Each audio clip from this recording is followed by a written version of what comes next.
تفتكر إيه أغرب هدية ممكن حد يقدمها لطفل لسه مولود؟ صدق أو ما تصدقش، في طفل اتقدم له ذهب ولبان ومر.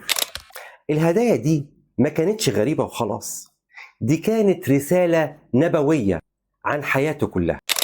تعالوا نكتشف مع بعض ليه المجوس اختاروا الهدايا الثلاثة دي بالذات، وإيه علاقتها بالملك والكاهن والفادي.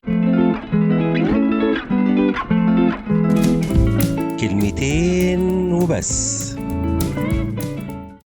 يذكر الكتاب المقدس أن المجوس عندما زاروا الطفل يسوع في بيت لحم قدموا له هدايا تحمل معاني عظيمة، وأتوا إلى البيت ورأوا الصبي مع مريم أمه، خروا وسجد له، ثم فتحوا كنوزهم وقدموا له هدايا ذهب ولبان ومر. لم تكن هذه الهدايا عشوائية، بل كانت رموز نبوية لحياة السيد المسيح ورسالته. فالذهب رمز الملك، قدم المجوس الذهب للمسيح اعترافا منه بأنه ملك الملك. في العهد القديم كان الذهب بيستخدم في صنع أدوات الهيكل المقدس مثل تابوت العهد ومذبح وهكذا. فإن تقديم الذهب ليس مجرد تكريم، بل تأكيد أن الطفل يسوع هو الملك الحق. اللبان رمز العبادة والكهنوت، اللبان والبخور الذي يحرق في الهيكل أثناء الصلوات. في المزامير يقول داود النبي: فلتقم صلاتي قدامك كالبخور أمامك. تقديم اللبان للمسيح يشير إلى أنه رئيس الكهنة الأعظم، الوسيط بين الله والناس. المر رمز الألم والتضحية. المر هو النوع من العطور، لكنه كان يستخدم